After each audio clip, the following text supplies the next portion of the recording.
righty. What is up? What is up? What is up? It's been a long time, dog. It's been a real long time. But That it is. I am proud to announce that Nerdology is back. And We're dare I say back dare I say better than ever. for sure. So we're gonna, just let's go over the introductions and then we'll just kind of give the people a quick update of where we've been lately. But it's your boy Chris. Obviously, you know me, CLsmoove Gaming. I don't think this man needs any introduction, but he's our astounds, is that the right word? Yeah. Our fearless leader of IMS Productions as Jai. You know him from Hey Jai. Welcome. I am Jai, owner and founder of IMS Studios, Introspective Media Solutions, and also co-host of Nerdology podcast, all things nerd, your favorite live show. Check us out on CLsmoove 1000, CLsmoove Gaming, every Friday, you know what I'm saying? And you can catch some playbacks and clips on IMS Studios channel. So be sure to check that out. So, quick update. We've been working on both our channels, making our channels bigger, better, greater. And really trying to fine tune Nerdology. So we want to, obviously want to come on here and just clear that up real quick. And that we're really just, trying to give you guys the best content on gaming, culture, films, anything that, is trending in the nerd world. So, quick little updates on how the show is going to change a little bit going forward is that previously we aired on Mondays. We're now actually going to be airing on Fridays, Friday nights. You can catch us live 8:30.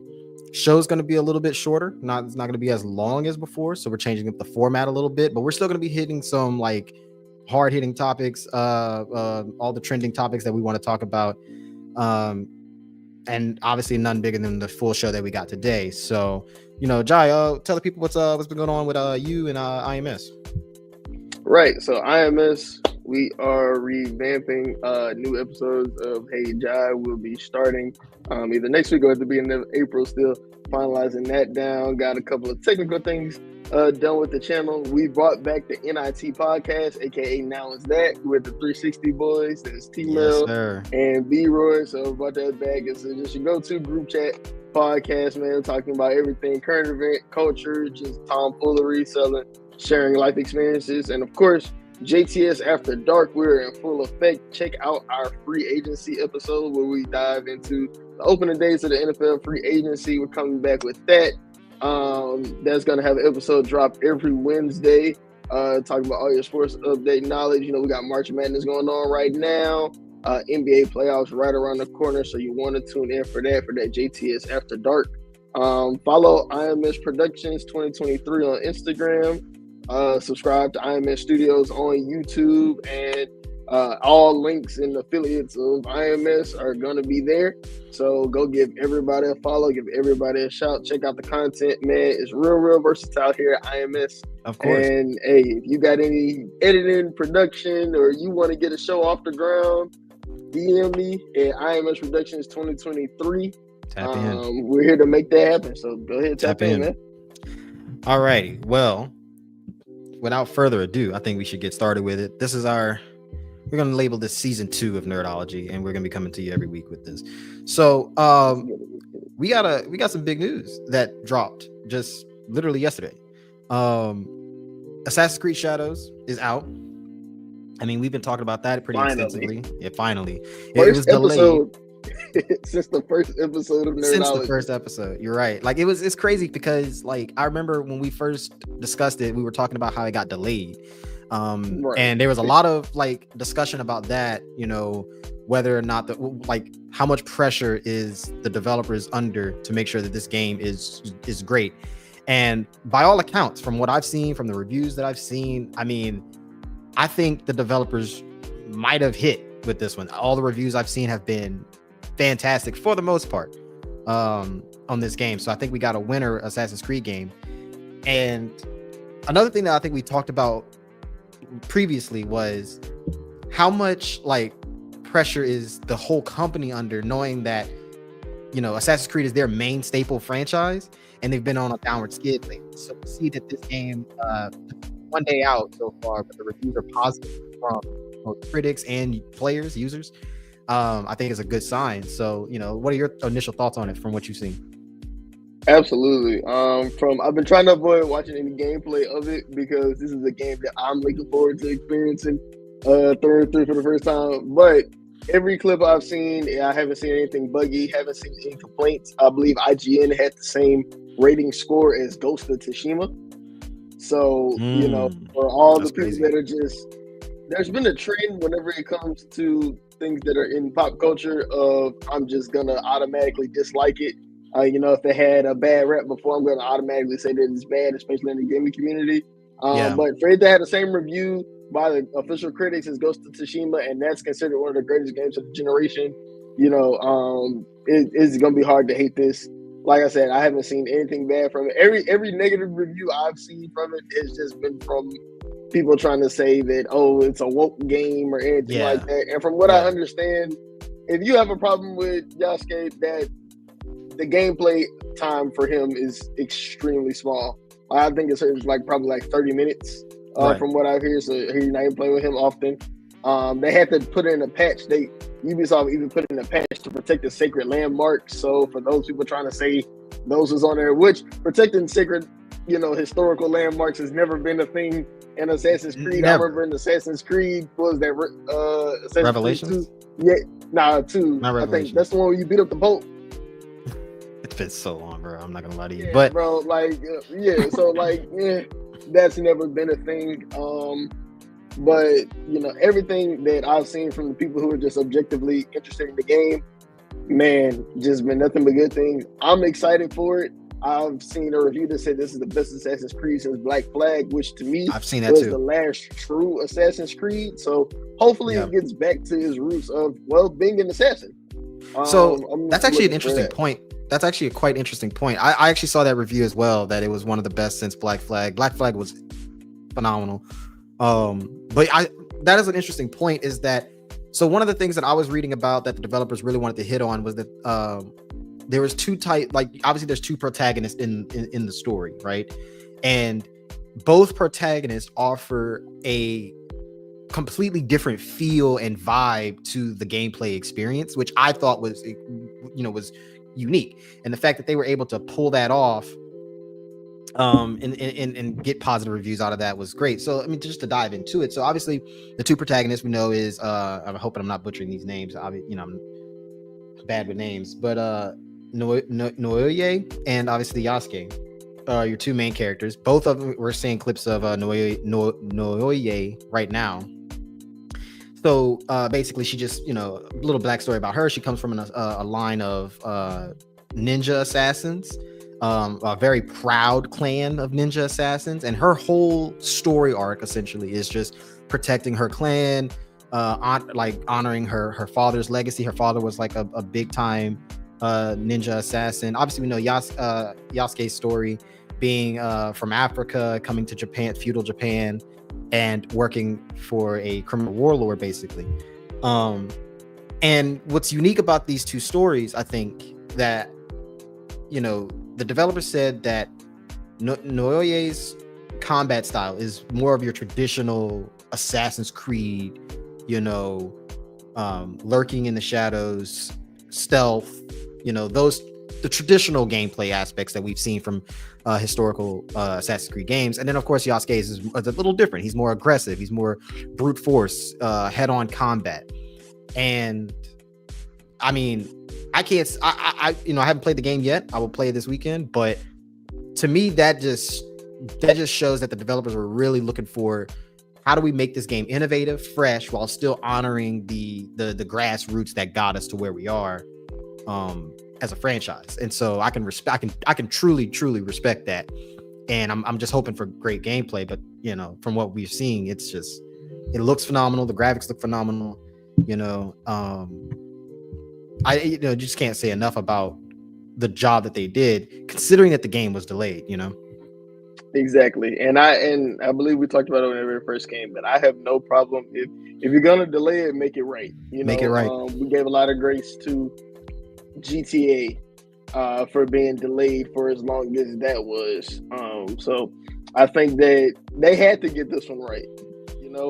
It's been so long since you can honestly say they had a good review for an Assassin's Creed game. It's been so long since I was excited for an Assassin's Creed game. A lot of the games that came after Black Flag were extremely boring. I'm just being honest with you. Assassin's Creed Unity was lackluster. They just tried. It was just to me, it felt like a watered down Assassin's Creed 3. I didn't even play. They had one after that with the London twins. So this isn't the first time they did two protagonists. They had, I believe it was like Syndicate or something like that. Yeah, that was kind of Syndicate boring, had two but protagonists. they tried to capitalize off of the Peaky Blinders hype. Let's go to London. I think with the thing with Syndicate though was that both protagonists, for by and large, were kind of the same. They just had, it was more narrative driven with those two. And the narrative, and by the way, I'm not trying to take away from there is obviously a narrative motive here too with Shadows. But I think that there's more of a complex interconnection between these two characters, given their story arcs. I'm not trying to give too much away. Obviously, I don't want to spoil the game for those who want to go out there and they want to play it. Given that it just came out, but there is a deeper interconnection between how these two characters are essentially on polar opposites of the narrative here, and they're kind of coming together in a way, culminating in this big clash or some kind of not necessarily, I'm not talking about combat, and I'm not saying they're going to fight each other. I'm just saying their stories are on a collision course narrative wise. And so I think that's a little different from where Syndicate was just more of these are two characters working together, trying to achieve some sort of objective in the story. So, but I mean, just to piggyback off the reviews real quick. I mean, Steam gave it a 79% user review. It got a 4.79 PlayStation star rating out of 5. I mean, just by and large, players are loving it. They love the immersion of the world. I mean, there was so much detail that came out, and they wanted to put into the game, down to how the weather patterns change as you progress throughout the game, down to the way you interact with the NPCs, the way you interact with enemies, the way you can utilize the environment to engage in combat with the enemies. It's just, they really went all in on the open world immersive aspect of the game, and that's something I think I can get behind. And to also another point that you made earlier about previous Assassin's Creed games, I think for me it was never about the story. It was never about the characters. I think Assassin's Creed by and large has always had interesting characters, interesting storylines. I think the gameplay has started to feel a little stale because we kind of gotten used to the same model that they have been pushing for so many years. If anybody's been playing Assassin's Creed games for so many years, it's kind of been the same kind of template almost on the gameplay aspect of it. Stories are fantastic. I never say anything bad about the stories. Even Odyssey. I'll give you a little bit of that. I'll give you a little bit of pushback on that in terms of the gameplay, because I feel like that while I think to a point it was the same gameplay, and I think they tried to switch it up to be something that it wasn't. So you went from, and this is why I say get back to being an assassin, because I believe that you can't have an Assassin's Creed game without the stealth. I think the battle mechanics, it shouldn't be like a straight up brawl and fight. And I think whenever you got into what was it after Black Flag, basically every game after Black Flag, it became that Arkham style of fighting where you're just going around. It was no benefit to being an assassin. In the early Assassin's Creed games, you had to be stealthy, you had to be an assassin. Not saying that it'll automatically fail you, but it was designed to where you just couldn't run through and jab, fight everybody. And so I think with having the two protagonists and them one being a samurai and one being a ninja, I think that gives you those two options for the gameplay to where you can get that brawl, but you still have to go into that true assassin's mode. So we'll give you a little bit of pushback on that. And I think as far as the stories, so I didn't play Odyssey or Valhalla. By the way, side note, Assassin's Creed Shadows had the highest opening day players on Steam. Yeah, I saw that.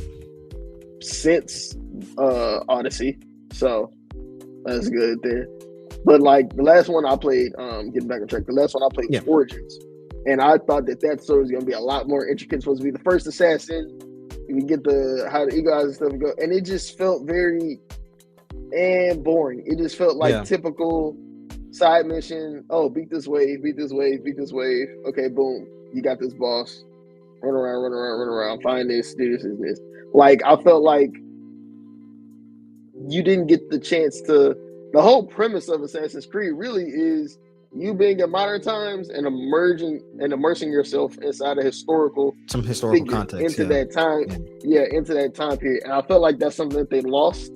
From the earlier Assassin's Creed, like with being Ezio, okay, I was in Rome, right? I was in Italy. The environment felt that way. The story played that way.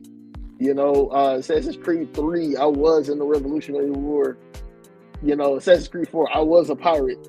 Yeah. After that, it just kind of felt like, okay, I'm just playing the game, where I'm basically the same character over and over again. So I'm looking forward to this. This looks like, and it's going to get compared a lot to Ghost of Tsushima.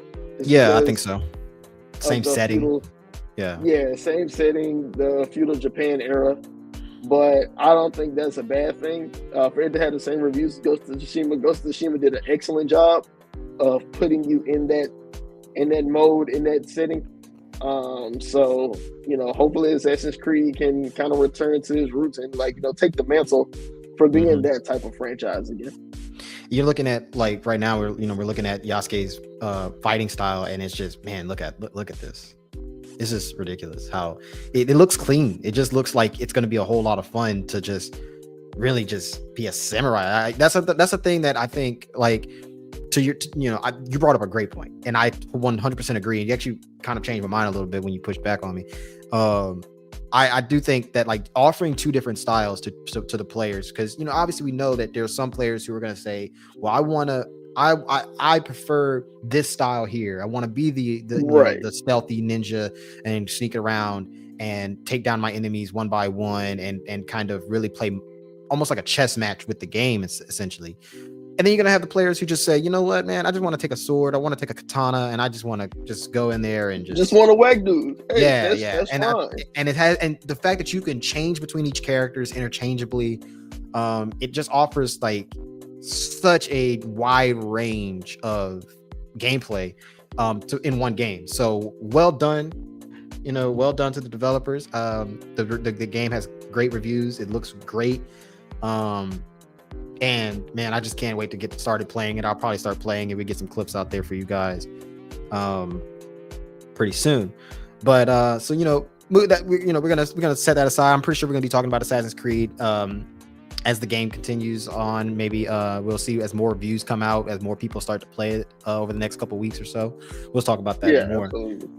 This has been the topic, though, I've been really, really, really wanting to hit on, because I know you've texted me about this. But so season 3 of Invincible, it concluded earlier, and Invincible is one of them shows, man. It's just one of them shows that it's rare to have a show that gets better each season, in my opinion. I thought that season 1, 2, 3, all masterpieces.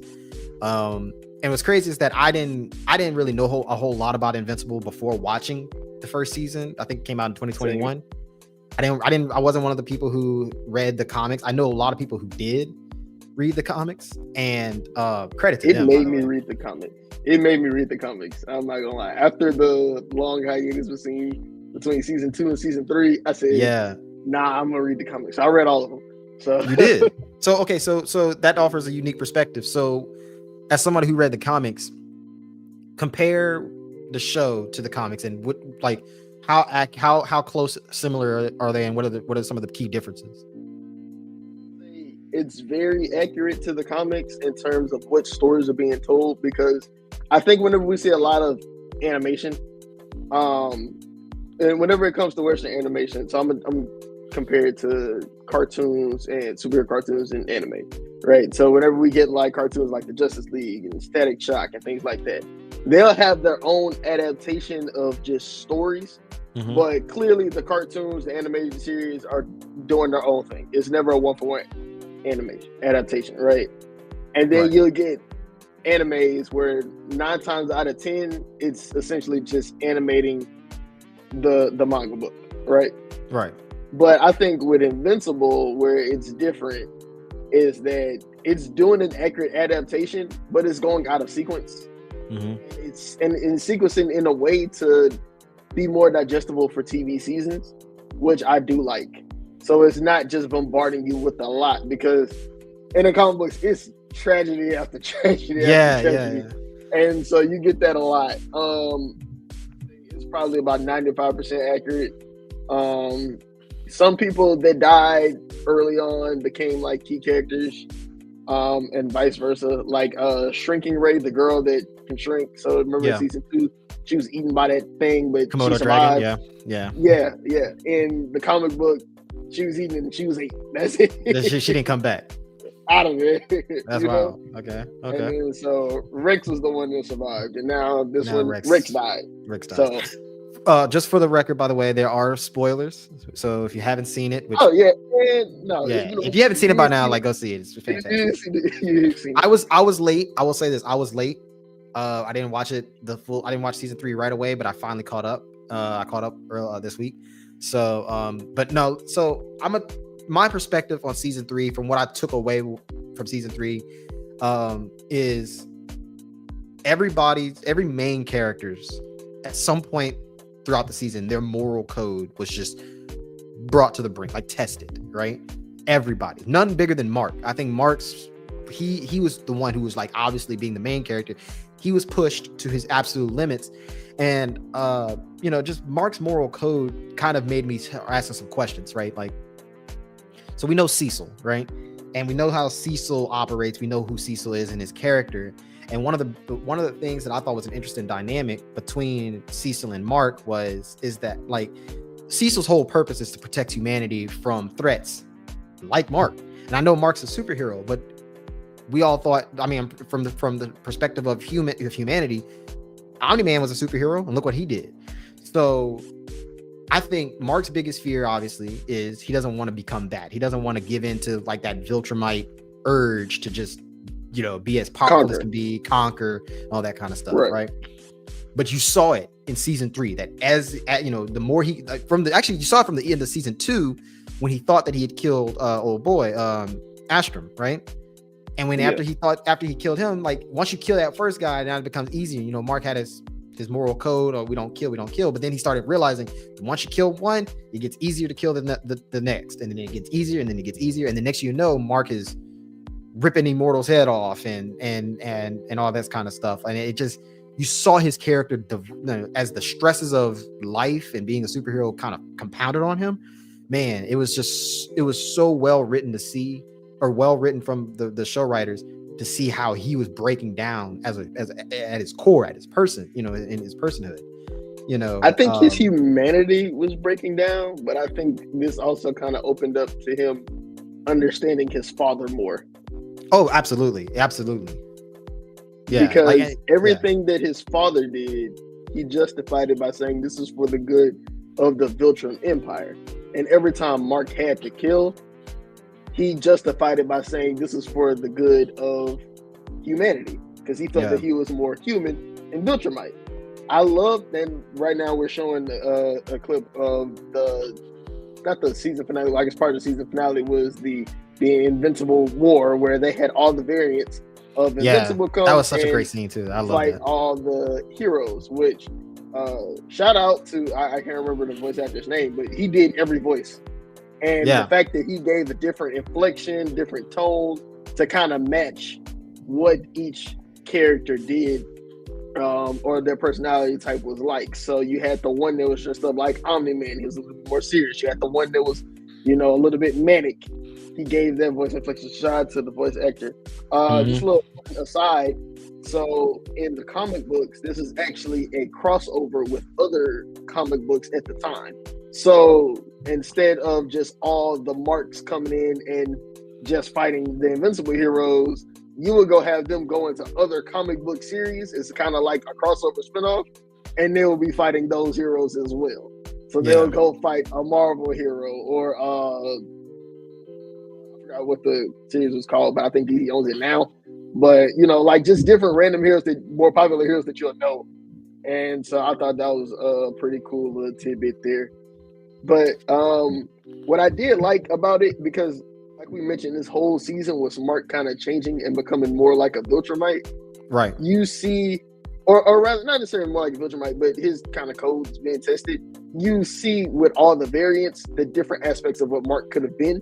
And especially whenever they had the variant that fought the Guardians, the new Guardians. And he was killing them almost one for one, how Omni-Man killed all the Guardians at the end of season 1. Yeah, I saw that. That was actually, I thought that was like, obviously like a clear parallel to that scene from season 1. Even down to like Darkwing, I think that's his name, or was it Nightwing or Darkwing? Darkwing. The way he even like that was like, it made me think of that. So that was well done. Yeah, like it's funny to me that like it made me think of obviously there's two people that that came to mind when it came to the entire season that I thought about the most. Was obviously Mark, right? How is he holding up? And Oliver, right, his brother. And obviously we know that they're both half Viltrumite from Omni-Man, but you could clearly tell that Mark is doing everything in his power to fight the urge, where I thought like Oliver was like, even though he's just a kid, you could definitely tell he was like in a way glorified his dad, and kind of in a way, but the difference between him, though, I will say the difference between him is he has this almost like childlike, relentless nature to just be helpful, which I think sets him apart from just the ruthless, cold, douchebag Viltrumite urge. And I think you started to see his humanity grow in there. You did. Mark, I think you did. Well, Mark learned to be more like, because I think Cecil and Omni-Man are the same. Or rather, Cecil and the Viltrumites, they're the same. They're just, I'm with my side, you're with your side. You're with your side. I agree. Because clearly they'll do whatever it takes for their side. And so whenever we saw Cecil training Mark early on in the season, he was building Mark to be a weapon. Yes. Right? Which is essentially what Omni-Man was doing too, whenever he was training Mark, but it was just for different viewpoints and different sides. So I think even though Mark tried to run away from it, you saw him go closer and closer towards Omni-Man. And no spoilers, but that's gonna come in handy for the next season for sure. Obviously. Season 4 is already confirmed. Especially something that Robot said at the beginning, whenever the Guardians left. And then I believe it was Black Thunder or whatever asked him, he was like, dang, Robot, I'm surprised to see you go. He was just like, Invincible is the most powerful probably already, and he's gonna be the most powerful hero on the planet. That's somebody that you want to have on your side. Obviously. So my comic book readers, you know where that's going with that. But to circle back to Oliver, and I'm glad you said that every character kind of had their morality tested, because clearly Oliver only having good times with Omni-Man, because Omni-Man wasn't the one to kill his people. It was the other Viltrumites. So Omni-Man wasn't the one to kill his people. He only knew his dad as being this great guy. Right. As soon as he got his suit, first thing he said is, I'm Kid Omni-Man. Right?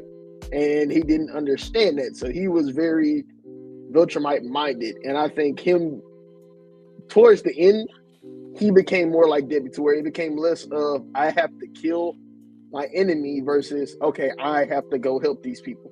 Yes. Even whenever they went to do Mark's War, he went to go try to save the people first instead of just go box, because that was like his go-to at first. So I think watching his dynamic, and it's interesting because even though he is a child, I guess with his species, they can age a lot faster. Because he's really only like a couple of months, like maybe like a year, but he looks like a 10-year-old. So next season, we'll probably see another big jump from him.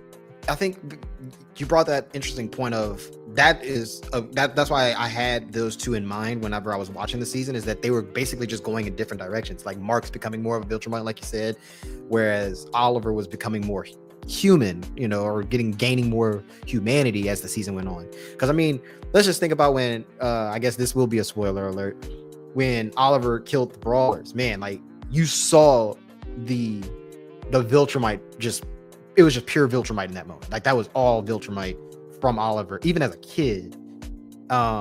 Because and even Mark even touched on it. Like when Mark was like kind of like reconciling with what Oliver had did with the brawlers. The first one, obviously, he said, well, the first one, killing the first brawler might have been an accident, but the second brawler surrendered.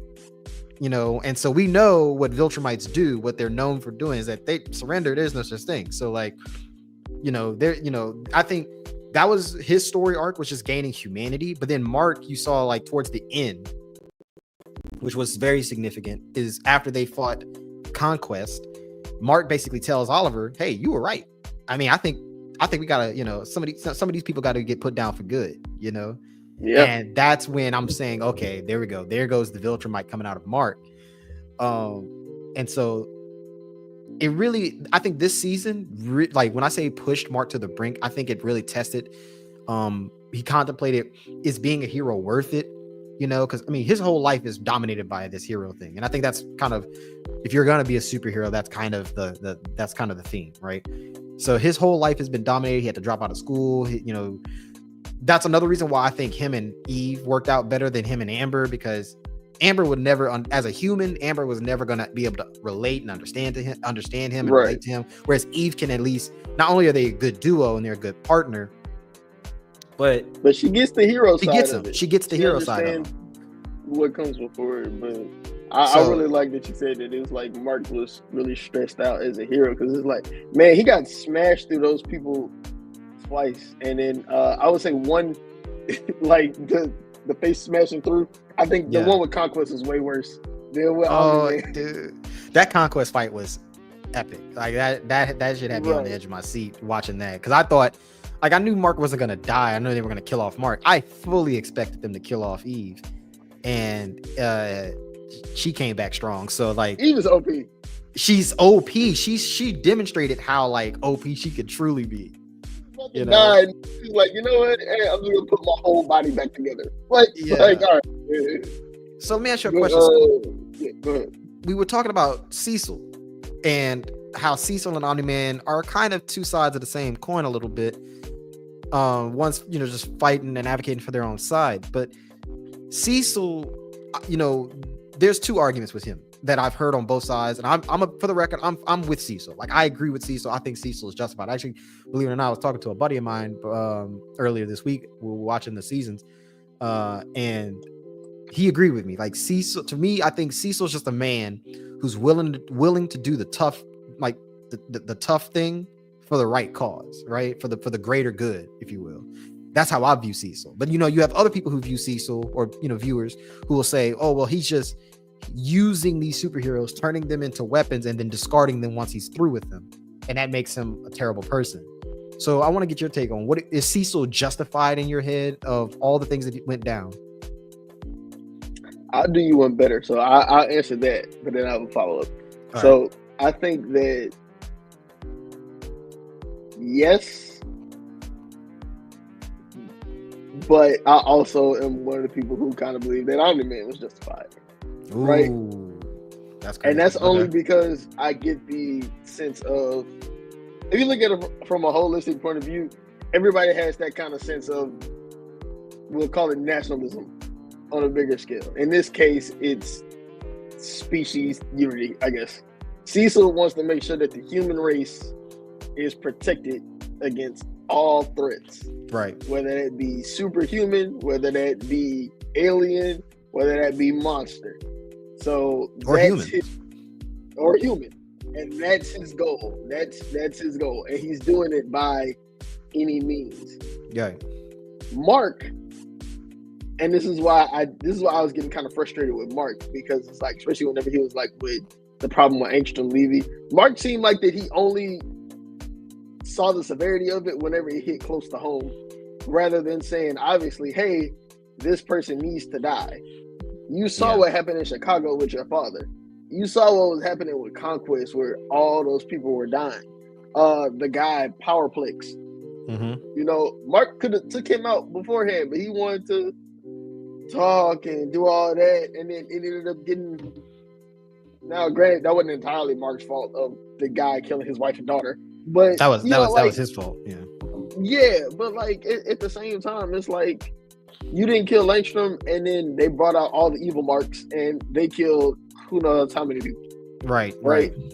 You didn't handle your business. And Cecil, his whole thing is like, man, we got to handle business. And it just so happens that, okay, if you're not going to be the good soldier, I'm going to have to manipulate you. And that's just the facts. Because if you're the good soldier, you wouldn't have this problem because you would just go do it anyway. And I think we learned this about like the episode when they dived into Cecil's background and we kind of learned about his younger days and his history.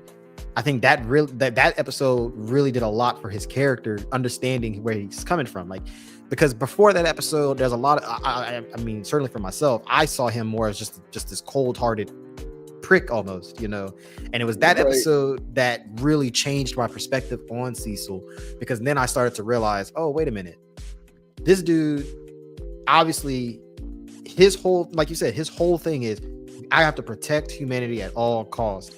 And the one time I messed up, 17 people died. Right? I didn't act quickly enough. 17 people died. I'm not gonna mess up like that again. And he became who he is. And that really to me, that justified him. That really did, because I'm like, you know what? Yeah, I get it. Sometimes you got to do the hard thing. And that's something that Mark didn't know, or Mark wasn't willing to learn. I think going into season 4, you're going to see that a different side of Mark, given all of what happened in season 3. But yeah, that's to your point. Mark was not willing to do the tough thing, and a lot of people died for it. And so that's an interesting dynamic between him and Cecil. Mark obviously cares about his family. Same thing with Oliver. They like the people close to Mark's circle is who Mark was willing to like kill for. But the greater good of humanity, that's something I think Mark's gonna have to just get over, and I'm interested to see how they. If anything, I think that makes Mark worse than Cecil. I agree, because if you're only willing to do what you need to do, exactly, it makes him selfish. But this is my follow-up. So we've seen this, and I think that I like that we're in a generation where we're seeing the trend of this being adapted, that superheroes, like that genre isn't just for children. It's becoming an adult and somewhat darker things. Like, you see how gory Invincible is. You got shows like The Boys. You know what I'm saying? Right. You're getting darker stories that come with this more, I guess, older, mature themes that come with the superhero thing. So one of the biggest conflicts between superheroes is, should superheroes kill? See, this a lot with Batman. Right. That's like the go-to. Even Spider-Man felt bad for killing certain people. So it's just kind of like when they had that suit on, turn Sandman to the Stain. But like, what is your thoughts on stories of making the hero not kill the villain? I think it's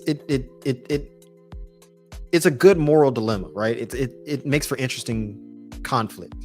I think like it depends on the circumstances that the hero's in. In the case of like Batman, it's almost like him and the Joker wants to be killed essentially by Batman, because if the Joker is killed, that means the Joker essentially wins, and he was able to corrupt even the most uncorruptible person, which would be Batman.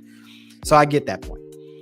And then I get that, like, let me backtrack. For me, I think that certain superheroes should have more of a willingness to kill if it meant saving lives, right? If there's a person who's just beyond redemption, and there are, I believe that there are villains, especially in these comics, that are like that, who are just so beyond redemption. You gotta put them down, I think. And I guess for me, it just keeping them alive and keeping the story going is just it creates just for a recycled story. You're just doing it for more plot. But that's why I also respected Invincible, because, like, as a show, because they weren't holding punches. The writers of the show didn't hold any punches back. If somebody needed to go, they needed to go. One particular, no matter hero, villain, didn't matter. So I really like that about this show. That's my whole take on it. Like, superheroes kill or not, it depends. To me, it's more nuanced than that. So in the case of Batman, yeah. Case of Invincible, yeah, definitely. Spider-Man, maybe, I don't know, maybe not as much for him, because his villains more just want to kill him rather than kill everybody else. That's true. So That's true. maybe not for him. Maybe just throw them in prison. But yeah. So it'd be like, hey man, Spider-Man, we wouldn't just want to run the fame of Spider-Man. Retire. Yeah, bro. Like if you retire, everybody be cool. So that's I can't wait for season 4, man. Like that just season 3 really ended on but that's one thing we got to talk about too, right quick, before we move on. Season 3, did you see the end credit scene? At the very end. You should go watch it if you haven't. It's very interesting. So I think it's Damien Darkblood, the demon, right? The demon character. Yes. That's another thing that was not in the comics. So I am excited to see what they do with that. Right. That was new. I'm excited to see what it. Spoiler alert again. So he mentions something interesting about a being who basically they want to what do you call it when a demon enters, possess or whatever? Yeah. Who he's trying to take control of. And a buddy of mine had an interesting theory that he's potentially talking about Omni-Man in the future. And Omni-Man fusing with a demon, I feel like would be some crazy shit. At risk of spoiling, that would be, if they do that, they're going extremely away from the comics. It's only two. One is either going to be they're talking about Invincible, or they're talking about a creature that hasn't been introduced yet, but is Viltrumite level strength. And so I think it could be one of those. But I do remember the scene you're talking about now. Okay. But speaking of Omni-Man, I think he had somewhat of a, especially with the clip that went viral of saying, I think I miss my wife. I think I miss my wife. That's crazy. Which one, by the way? Debbie. Debbie? You think it's Debbie? I mean, I don't think. Did they specify that, by the way? I don't know if I missed that. His bug wife is dead. I know she's dead, but still, like, bro, it's Debbie. It's Debbie. Yeah. Because remember, like we saw that somebody else who kind of like at the end of season 1, even though we saw like a small glimpse of it because he was finding a way crying because he spared Mark. We thought that most of his humanity was gone. And then in season 2, you saw he had time to reflect. He had Oliver. He had the bug lady. Right. Was conquering that. And then he was going against the Viltrumite. And then, but for season 3, he kind of went back to, being a good soldier. He was pride. Hey, I'll take my punishment with pride. But then, Alan the alien saved him. And he was kind of like, well, maybe I can redeem myself. Maybe he feels that life is worth living. And so I think he had one of the more subtle, interesting arcs. I want to see more of him. Yeah, me too. In season 4, just kind of like as a standalone of just kind of like, okay, can we get that redemption from you? What are you really thinking about? I want to see more of the revolution that's going on because, again, spoiler alert and like massive info dump. There's only like 50 Viltrumites left. Right. He said that. Like, okay, so you can get them all out of here, and apparently this whole federation that Alan is a part of is trying to get them out. Anyway, and Alan, where do you have him ranked in terms of power in the show right now? If you just had the power scale him, because he's okay. I have him below. I have him below Invincible. I have him below Omni-Man. I have him. Well, I have him below. After seeing what Eve can do, I have him below Eve now. Like, you know what I mean? I think then that would. Oh man, that's tough actually. Right now, he's hovering between 4 and 5. I just don't know what the 5th would be. Battle Beast. Oh wait, maybe Immortal. Nah, Immortal's weak, bro. Immortal's been getting his ass whipped. People always talk about the problem with Invincible was that Mark be getting his ass whipped. Immortal be getting his ass whipped just as bad.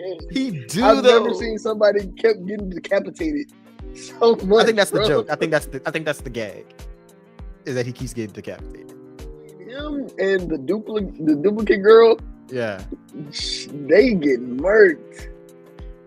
Her power, her brother, I feel like was more OP than her. Because I think her brother has a higher pain tolerance. Either that. Well, the thing for him though is that I think with her, she can only duplicate herself, like her host body, her actual body. Whereas the clones with him, the clones can duplicate themselves. Like they can multiply essentially. No, he can do this. She can do the same thing. I think the difference is, I don't know if it's been confirmed with him, but I know with her, she's kind of like, if you ever seen Naruto, whenever one of her clones dies, she gets that experience. Whichever one is left, whatever host is left, they get all that experience. So she was like, she even said that, like, she was like, I've experienced death over 1,000 times. And it's like, dang. So that's tough. That's probably why. Yes. Yeah. So to go back to your original question, I guess I would put Alan 4. Yeah, I'd put him at 4. He was getting right with them guards in the building. Oh, bro, he was getting. Whoa, wait a minute. What about that? What was it, Battle Beast? Well, wait. He was kind of crazy. Battle Beast is kind of crazy. 1 or 2. Yeah, he might be 1 or 2. I'm sorry. We still don't even know what's going on with him and that random Viltrumite that he was just fighting. Like they just duking it out in the universe somewhere, probably endlessly if you think about it. But yeah, man, just to wrap up this topic right quick. I think, season 4 has a lot to build on with coming out of this season. This season was, I think, so far, if I had to put my opinion on it, season 3 is so far, I think, the best season, that's what you want. That's the dream of any show writers, for your latest season to be the best season. So, right.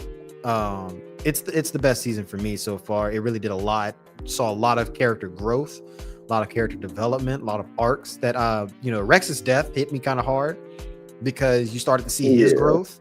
And the reason why, absolutely, if he was to die in season 1, who he was in season 1, I probably wouldn't have cared. But it was the fact that he was starting to find his life outside of being a superhero, and that was his arc, right? Finding himself. And he stopped being an asshole. He stopped being an asshole. He stopped being, he really started to find himself as just a human or just a person. And to die, I think that was like, that hit me a little hard because I was rooting for him. At a certain point in time, I started to root for him. So I think season 3 really made these characters way more dynamic than what they previously it didn't were. Feel like they won, even though they kind of like beat them. And I think that's kind of like, I think that's where season 3 and season 1 did this really well. I think season 2 was kind of didn't really do that, because season 2 it was more of a traditional hero ending, and then we got the end credits. So and so still alive. Yeah. Season 1 and season 3, it really felt like a loss. Yeah. Because that's whenever it's coming off the major tragedy. Like season 1 was whenever Omni-Man left and all those people died. And now season 3, you kill Conquest, Langstrom escaped to another dimension. All those people died. And now Invincible, you're public enemy number 1, because everybody to kill all those people, you were a part of. Right. And I think that burden is weighing in on him. So it's going to be interesting to see, like, where does it go from here? In the art style, they started to draw bags on him. Yeah. Regularly. And so like you can see, it's very interesting. Very excited for season 4. Really looking forward to Invincible. Hopefully it doesn't take 10 years to come out. Right. That was a huge complaint. Early 2026, but get this thing out of here. The animation hasn't even been as good for it to be doing all that. So. Right. So, we don't have a whole lot of time left, but wanted to hit on a couple more things right before we end it off. Kathleen Kennedy was rumored to be stepping down from the president of Lucasfilms, and I think that generated a lot of talk in a lot of people in the Star Wars community of whether or not if she steps down, what does the future of the franchise looks like. Now, as a huge Star Wars fan myself, I have strong opinions about Kathleen Kennedy. I think that since her time with the company, 2012, I think is when she started. I think she took the franchise in the direction, not in the direction that we wanted to go in. Right? We started seeing, in my opinion, almost like a disconnect between how we want these stories to be told. Star Wars kind of started to feel more like a collection of random hodgepodge stories. The sequel trilogy, where I don't think the sequel trilogy is as bad as some people might say. I don't think it's that bad, but you saw like it broke a little bit of continuity. So I have a lot of complaints about Kathleen Kennedy, but it broke continuity. It was very lackluster. It was too digestible.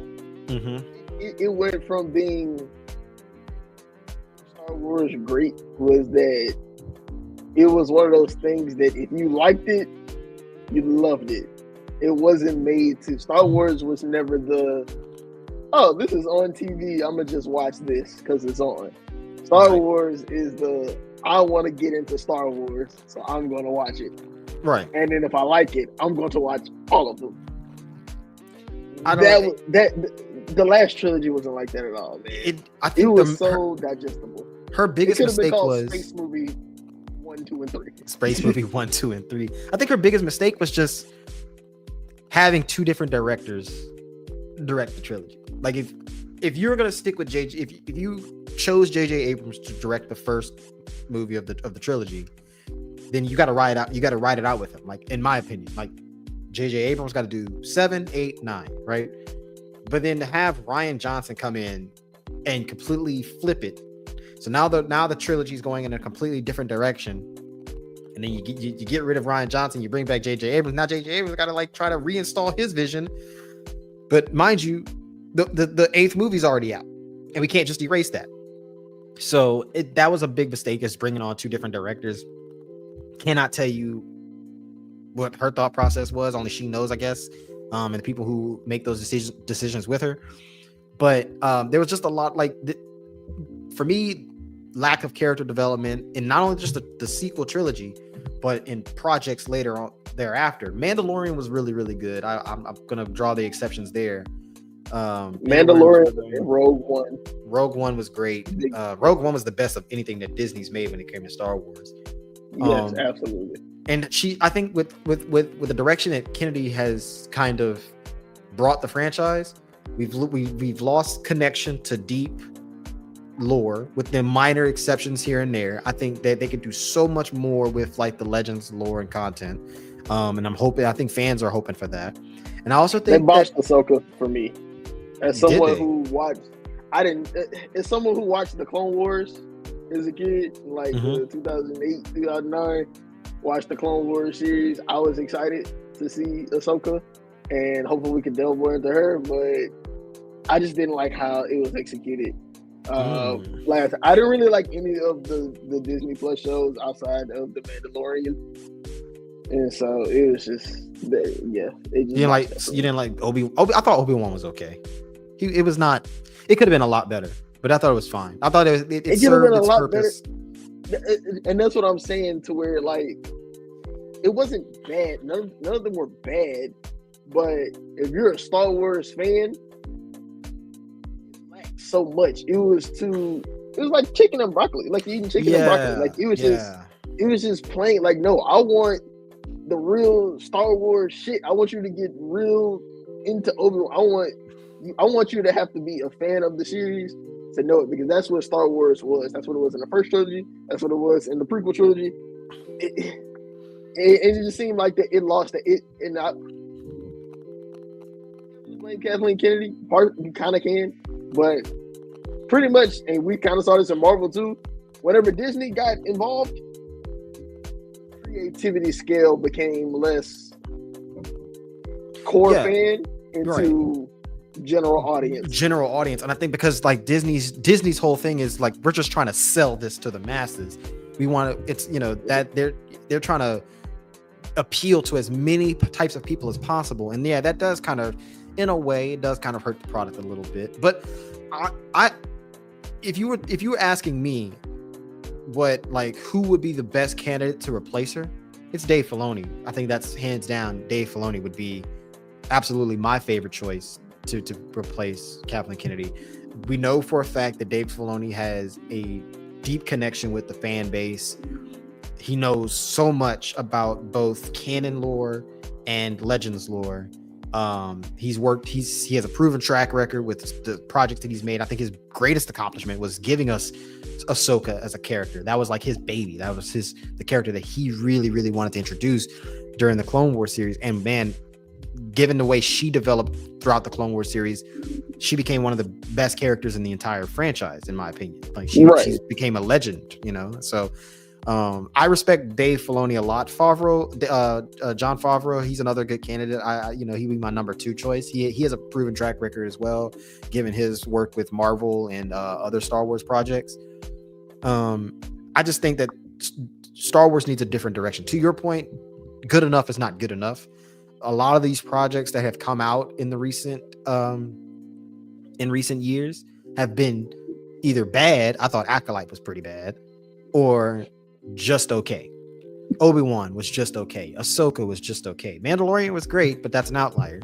Book of Boba was bad, you know. So it's like we're going from bad and at best just okay, and that's not going to sit well with one of the most passionate fan bases on the face of the earth. So Marvel, same difference. Like Marvel has the same kind of issue, I think, at the moment, that they need to just hit a complete reset on, and to give somebody like Dave Filoni a chance to really put his take on the franchise, I think would really do it some good, given his record and stuff like that. So right before we wrap up, Jai, we're gonna one little quick question for you. So we know GTA 6 comes out later this year, and I saw you put this in the rundown too, and I wanted to hit this because I know you had a lot to say about it. Are you paying $100+ for GTA 6? Or better question. What is the most you're willing to pay for GTA 6? 1 plus tax. $100 plus whatever the tax is. And so I say know 150. No, 150. Okay. Not off the rip. I'll wait until the price drop, or I gotta see. You gotta give me the game, and I gotta see what DLC come out. With no review, I'll pay $100. But I'll pay $100 going in blind. But if I see more, because I mean, if we're being honest, man, ever since the introduction of microtransactions, you're paying over $100 for games anyway. Right. If you play sports games, you're paying over $100. Games that come with DLCs, you're paying over $100. And GTA, they've shown the track record of they will give you content, so much content for free. Damn near a whole another. GTA 5 probably was 3 full games, just in terms of stuff you can do for free. Yeah. So that is one game that I don't mind paying $100 for. Now, the rest of you gaming companies, $100 for your game. So I'm not paying $100 for the next Assassin's Creed. Not at all. I'm paying $100 for that one. I'll use sports games. Rocks. No. Never. I will never pay $100 for a sports game. I don't even think I bought VC this year for 2K. Like, I just grinded out the mud. That's how little I played that. So I don't think I could ever bring myself to justify $100 for a sports game. I will say this too. I don't think I could ever bring myself to justify $100 for a game that I know for a fact is going to have DLC coming out later. You know what I mean? Like, if I'm gonna pay $100, this game has to be it. Like, that is 100% finished. You're not gonna add, like, the only thing that you're gonna add to it is rather updates and not extra DLC that I gotta now pay for. Otherwise, I can't. 80 hours of gameplay. And it has to be, exactly. I'd say it has to be 80 hours of gameplay. I need to. I don't need to be able to go through the story mode in like 2 days. Right. And don't try to bombard me with just multiplayer online. No, I can sit there and play this game by myself and have fun with it. So I need that. And I said, after GTA, it's the only way I can do that. I'm gonna say Rockstar. Because they did a good job of having just a lot of content. People still playing Red Dead to this day. So They're the best. Rockstar can get away with it. They're the best, and I say They're the probably best. Sucker Punch is right behind them, and that's it. That's it. I'm with you. I think off rip, I could pay $100. I could justify paying $100 for GTA 6, mainly because of how long we've waited for it, the hype around it, and just the anticipation in itself. I think is worth it. If it came out and said that the game is 150, yeah, I would have to give it a few days. I would still buy it eventually, but then I'd have to get a few days, see how the reviews. I would have to see. Yeah, I would have to see. I might watch some gameplay on it. It has to be work. I don't need the patch. I don't need. Yeah, I'm gonna have to see some gameplay on it. Yeah. And the only reason why I say this with GTA is because, like I said, like it's gonna come out. What? It's coming out in 2025. Yeah, later this year, this fall, I think. So I know in 2026 we're gonna have basically a damn whole new story and a whole new crop of missions that we can do regularly. In 2027, same thing. 2028, same thing. So it's kind of like they're gonna give us content on top of this is already supposed to be the most massive GTA. So I'm not worried about it at all. That's why I give them a pass. But that's the only game I can think of right now that's getting a pass. I think it's supposed to be like a massive data file too, like well over 200 gigs. So if you need extra storage, now is the time to go buy that before the game comes out. Go buy that internal terabyte. That's what I did. $100. Go get it. That's what I did. It's a quick install. So I mean, GTA 6 is going to be something that obviously here on Nerdology, we are going to be talking about as we get closer to the date. That's going to be one of the main topics of conversation throughout this entire year. It's I would say the biggest game culminating in this year. 2025 is stacked. We're already off to a good start with Assassin's Creed Shadows, the 2025 slate of games. So we're going to be talking about that pretty much all year, essentially, leading up to the game. And I can't wait. We actually might do a special when GTA 6 drops out. I think we should do that. That's gonna be crazy hype. Crazy hype. Well, I think we're gonna wrap up to that. We're gonna wrap up to this week's show on that note. It feels so good to be back. I actually had a few people in the past reach out and say, "Hey, where's Nerdology?"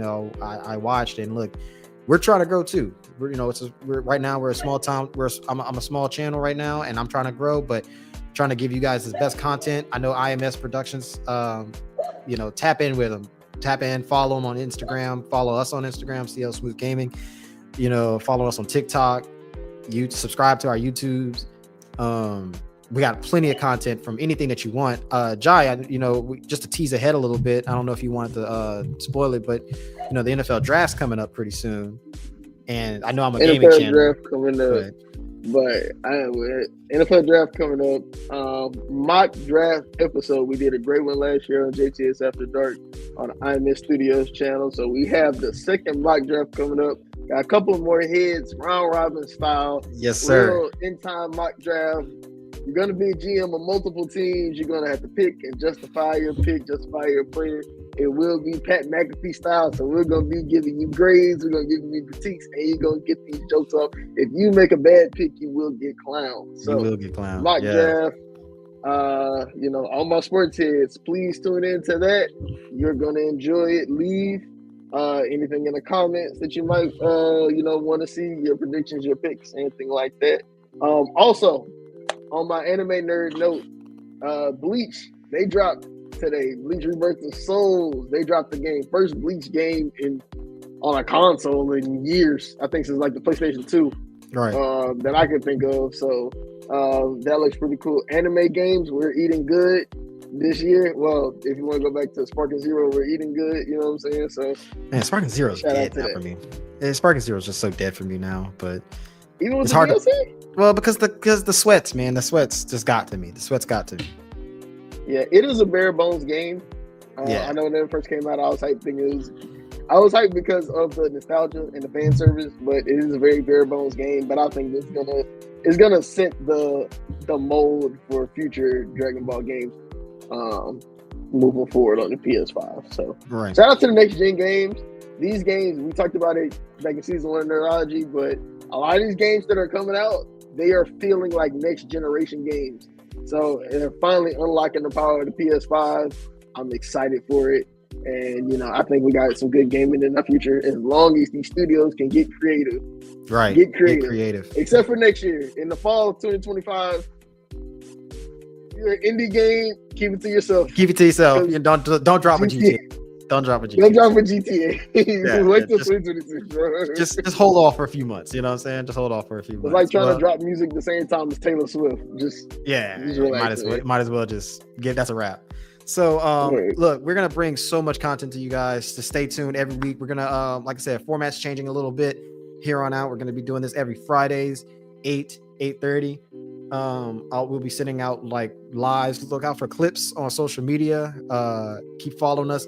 I'll be dropping some gameplay video. I've been playing a lot of Fortnite recently. Been getting a lot of Fortnite dubs, so watch out for that too on our channel. And like I said, we just have just so much for you guys coming up soon. So with that, on that note, Chris, Jai, we will see everybody next week. We appreciate y'all tuning in. This playback can be found on the CLsmoove YouTube. We'll have clips coming on IMS, both Instagram. You have TikTok? I think you have TikTok, right? Yeah, I gotta get my TikTok a little too. TikTok is good. I started uploading it. I just got my TikTok. So, but yeah, you guys know where to find us. Until next week, everybody be easy. Have a good rest of your weekend. Stay nerdy.